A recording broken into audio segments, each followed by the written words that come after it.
छोटी छोटी बाधाएं तो यूं ही समाप्त हो जाएंगी। नमस्कार दोस्तों, स्वागत है आपका अपने YouTube चैनल ज्ञान गंगा 24x7 में। आज है 13 दिसंबर 2022 और 13 दिसंबर 2022 से जुड़े जितने भी करंट अफेयर्स हैं सारे इस वीडियो में डिस्कस करूंगा और प्रत्येक क्वेश्चन से रिलेटेड इंपॉर्टेंट फैक्ट भी बताऊंगा।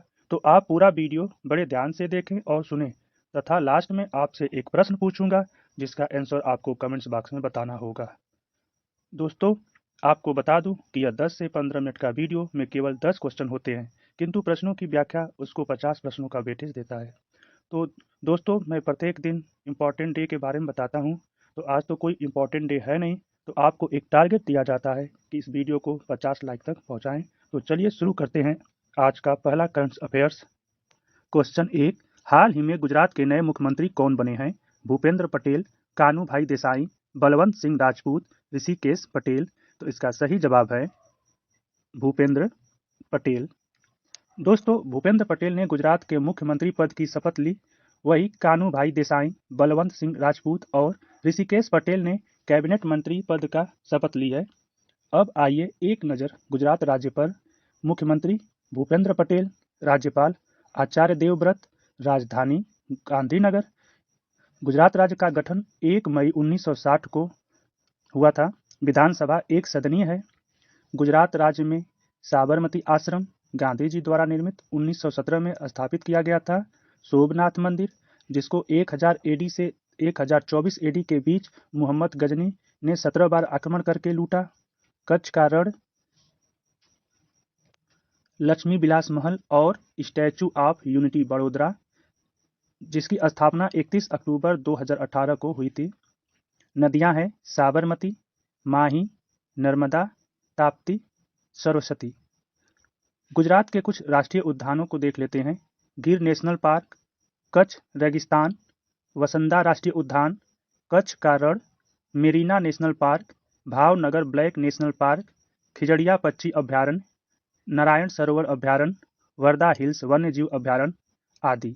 अब चलते हैं अगले प्रश्न की तरफ। प्रश्न 2 है, हाल ही में भारतीय सेना और चीनी सेना के बीच किस स्थान पर झड़प हुआ है?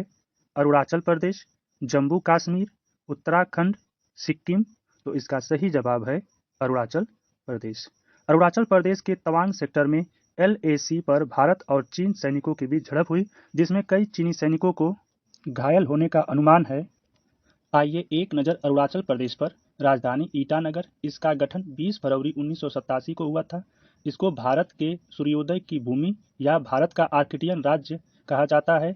इसका राजकीय पक्षी है ग्रेट हॉर्नबिल, पशु है मिथुन, फल कटहल, राजकीय खेल है तीर अंदाजी। अरुणाचल प्रदेश में बांध परियोजनाओं में सुबनासिरी बांध, रंगा नदी बांध और दिबांग बांध है। वन्य जीव अभ्यारण्य में नामदफा राष्ट्रीय उद्यान, मैलिंग राष्ट्रीय उद्यान, सेसा आर्किड वन्य जीव अभ्यारण्य आदि। दोस्तों, आपसे रिक्वेस्ट है कि वीडियो को लाइक करें और ज़्यादा से ज़्यादा दोस्तों के बीच शेयर करें, और यदि आपके पास जितने भी सोशल प्लेटफॉर्म हो उस पर भी शेयर कर दें ताकि ज्ञान गंगा 24x7 की यह करंट अफेयर्स की पहल जनमानस तक पहुंच सके। अब चलते हैं अगले प्रश्न की तरफ। नेक्स्ट प्रश्न है, गोवा के मोपा अंतर्राष्ट्रीय हवाई अड्डे का नाम किसके नाम पर कर दिया गया है? अटल बिहारी वाजपेयी, सुषमा स्वराज, प्रमोद सावंत, मनोहर पारिकर। तो इसका सही जवाब है मनोहर पारिकर। दोस्तों, गोवा के पूर्व मुख्यमंत्री मनोहर पारिकर के नाम पर मोपा अंतर्राष्ट्रीय हवाई अड्डे का नाम कर दिया गया है। मनोहर पारिकर ने केंद्रीय रक्षा मंत्री के रूप में भी कार्य किया था। उन्हें जनवरी 2020 में मरणोपरांत पद्म भूषण से सम्मानित किया गया था। अब आइए दोस्तों 2022 में बदले हुए कुछ नए नामों को देख लेते हैं। स्वच्छ भारत अभियान का नाम बदलकर सुंदर भारत कर दिया गया। नेहरू संग्रहालय का नाम बदलकर प्रधानमंत्री संग्रहालय कर दिया गया है। तुर्की देश तुर्किये में बदल गया। माउंट टेरियट माउंट मणिपुर में हो गया। जिम कॉर्बेट टाइगर रिजर्व का नाम बदल के रामगंगा राष्ट्रीय उद्यान कर दिया गया है। औरंगाबाद महाराष्ट्र को संभाजी नगर कर दिया गया। पॉइंट 5140 पहाड़ी कारगिल का नाम गन हिल कर दिया गया। उस्मानाबाद शहर महाराष्ट्र का नाम बदल के धाराशिव कर दिया गया। फेड कप टेनिस का नाम बदल के बिली जिंगपिंग कप कर दिया गया है। अब बढ़ते हैं अगले प्रश्न की तरफ। Next ICC player of the month November 2022 किसे प्राप्त हुआ है? Rohit Sharma, Virat Kohli, Surya Kumar Yadav, Jos Buttler. तो इसका सही जवाब है जोस बटलर। इस बार आईसीसी का यह अवार्ड इंग्लैंड के कप्तान जोस बटलर ने मेंस कैटेगरी में अपने नाम किया है। वहीं वीमेंस कैटेगरी में पाकिस्तान के खिलाड़ी सिद्रा अमीन ने जीता है। अक्टूबर माह के लिए विराट कोहली व पाकिस्तान की निदा डार आईसीसी प्लेयर ऑफ मान चुकी थी। आइए एक नज़र आईसीसी के बारे में। आईसीसी इंटरनेशनल क्रिकेट काउंसिल, यह क्रिकेट के लिए ग्लोबल गवर्निंग बॉडी है। स्थापना 1909 में। मुख्यालय दुबई, संयुक्त अरब अमीरात। अध्यक्ष ग्रेग वार्कले। अब बढ़ते हैं अपने अगले प्रश्न की तरफ। सुप्रीम कोर्ट के न्यायाधीश के रूप में हाल ही में किसे शपथ ली है? माफ करिएगा, किसने शपथ ली है? दीपंकर दत्ता, रवि कुमार मलिमथ, ऋतुराज अवस्थी, यूयू ललित। तो इसके सही जवाब हैं दीपंकर दत्ता। दोस्तों, यह बॉम्बे हाईकोर्ट के सीजे थे। रवि कुमार मलिमथ एमपी के सीजे हैं चीफ जस्टिस के रूप में। ऋतुराज अवस्थी भारत के 22वें विधि अध्यक्ष बने हैं। यूयू ललित 49वें सीजीआई थे। अब इनका स्थान पर डीवाई चंद्रचूड़ भारत के मुख्य सीजीआई बने हैं। दोस्तों, बॉम्बे कोर्ट के मुख्य न्यायाधीश दीपांकर दत्ता को 12 दिसंबर को भारत के मुख्य न्यायाधीश सीजेआई डीवाई चंद्रचूड़ द्वारा सुप्रीम कोर्ट के न्यायाधीश के रूप में पद की शपथ दिलाई गई। सर्वोच्च न्यायालय में अब न्यायाधीशों की संख्या बढ़कर 28 हो गई है। सर्वोच्च न्यायालय में स्वीकृत न्यायाधीशों की संख्या भारत के मुख्य न्यायाधीशों सहित अब 34 है। आइए एक नज़र भारत के सर्वोच्च न्यायालय पर। वर्ष 1947 में भारत को स्वतंत्रता मिलने के बाद 26 जनवरी 1950 को भारत का संविधान लागू हुआ और इसी दिन सर्वोच्च न्यायालय की स्थापना की गई थी। सर्वोच्च न्यायालय की पहली बैठक 28 जनवरी 1950 को हुई थी। संविधान के भाग 5 में अनुच्छेद 124 से 147 तक सर्वोच्च न्यायालय के संगठन, स्वतंत्रता, अधिकार क्षेत्र, शक्तियां एवं प्रतिक्रियाओं से संबंधित है। वर्तमान में सर्वोच्च न्यायालय में 34 न्यायाधीश हैं, जिसमें 33 न्यायाधीश और एक मुख्य न्यायाधीश होंगे। वर्तमान मुख्य न्यायाधीश डीवाई चंद्रचूड़ जी हैं। अब बढ़ते हैं अगले प्रश्न की तरफ। अगला प्रश्न है आपका, जलवायु परिवर्तन मिशन शुरू करने वाला भारत का पहला राज्य कौन है? केरल, बिहार, तमिलनाडु, कर्नाटक। तो इसका सही जवाब है तमिलनाडु। दोस्तों, तमिलनाडु राज्य ने अपना जलवायु परिवर्तन मिशन शुरू किया है और ऐसा करने वाला वह भारत का पहला राज्य बन गया है। तमिलनाडु के मुख्यमंत्री के स्टालिन ने कहा कि राज्य 2070 तक के राष्ट्रीय लक्ष्य के पहल कार्बन तटस्थता, कार्बन न्यूट्रलिटी प्राप्त कर लेगा। तमिलनाडु जलवायु शिखर सम्मेलन 8 और 9 दिसंबर 2022 को चेन्नई में आयोजित किया गया था। अब आइए कार्बन तटस्थता क्या होता है इसके बारे में जान ले।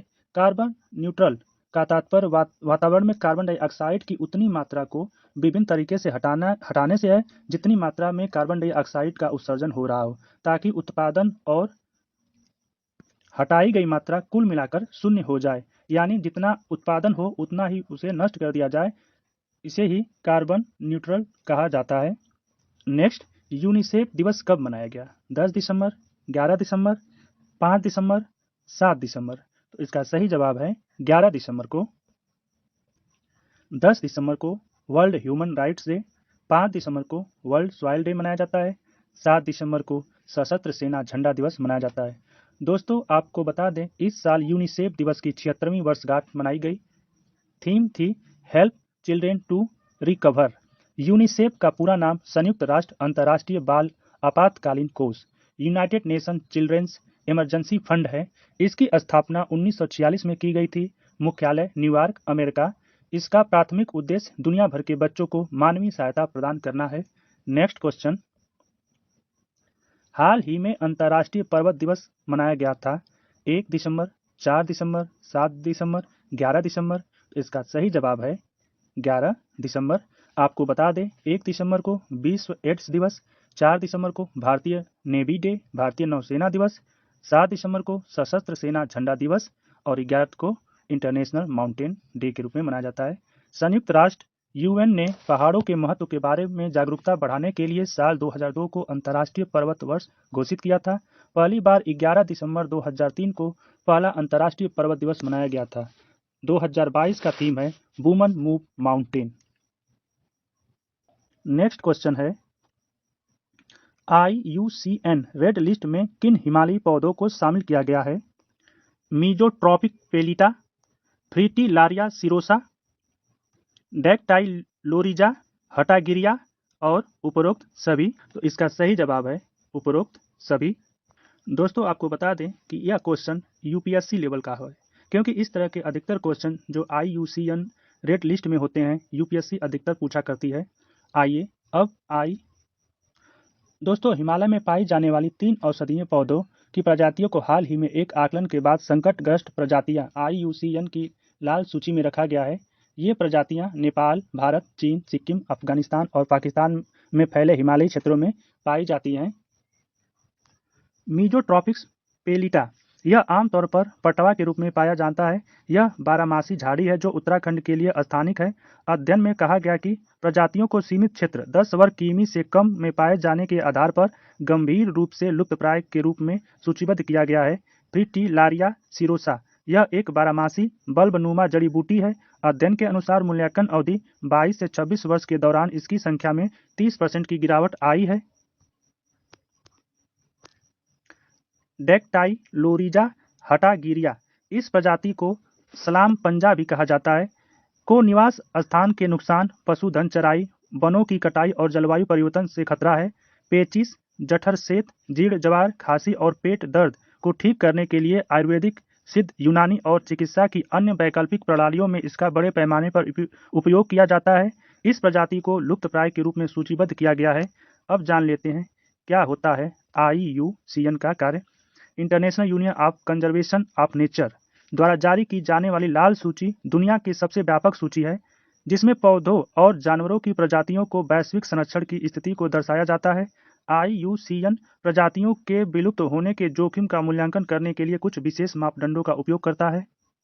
नेक्स्ट, बरसापारा क्रिकेट स्टेडियम किस राज्य में है जहां 10 जनवरी को पहला वनडे मैच खेला जाएगा? त्रिपुरा, मेघालय, मणिपुर, असम। तो इसका सही जवाब है असम राज्य। दोस्तों बरसापारा क्रिकेट स्टेडियम गुवाहाटी 10 जनवरी को भारत श्रीलंका के बीच 3 मैचों की एक दिवसीय श्रृंखला के पहले मैच की मेजबानी करेगा। बरसापारा क्रिकेट स्टेडियम गुवाहाटी में है। इसे असम क्रिकेट एसोसिएशन स्टेडियम के नाम से भी जाना जाता है। इसका उद्घाटन 10 जनवरी 2017 को असम के मुख्यमंत्री सर्बानंद सोनोवाल ने किया था। यह पूर्वोत्तर भारत का सबसे बड़ा खेल स्टेडियम है। इस स्टेडियम को तत्कालीन मुख्यमंत्री तरुण गोगोई ने जून 2004 में स्टेडियम की आधारशिला रखी थी। अब खेल स्टेडियम से महत्वपूर्ण तथ्य एक नज़र में। भारत व विश्व का सबसे बड़ा क्रिकेट स्टेडियम अहमदाबाद में स्थित नरेंद्र मोदी स्टेडियम है, जिसका क्षमता 1 लाख है। इसे मोटेरा स्टेडियम भी कहा जाता है। भारत का सबसे बड़ा हॉकी का स्टेडियम उड़ीसा के राउरकेला में निर्माण हो रहा है, जिसका नाम बिरसा मुंडा स्टेडियम होगा। भारत का सबसे पुराना स्टेडियम ईडन गार्डन स्टेडियम है, जो कोलकाता में स्थित है। अब कल के प्रश्न का उत्तर, किस राज्य के द्वारा 100 दिन की शहरी रोजगार गारंटी योजना शुरू की गई थी? सही जवाब था राजस्थान द्वारा। विश्व आत्महत्या रोकथाम दिवस कब मनाया गया? उत्तर था 10 सितंबर। सही उत्तर देने वाले पहले 3 स्टूडेंट हैं कृष यादव, विश्वजीत कुशवाहा और महावीर कुशवाहा। आप सभी को बधाई। अब आज का प्रश्न, किस देश ने महिलाओं के हस्ताक्षर वाला पहला नोट बैंक शाखा खोला है? दूसरा, आयुष्मान भारत स्वास्थ्य कार्ड बनाने में कौन सा राज्य प्रथम स्थान पर रहा है? दोस्तों ये था आज का करंट अफेयर्स का वीडियो। आपको वीडियो कैसा लगा? यदि पसंद आया तो एक लाइक जरूर करें और आपके पास जितना भी सोशल प्लेटफॉर्म हो उस पर वीडियो को जरूर शेयर करें और ज्ञान गंगा 24/7 के विकास में अपना योगदान दें। ये था हमारा करंट अफेयर्स का वीडियो।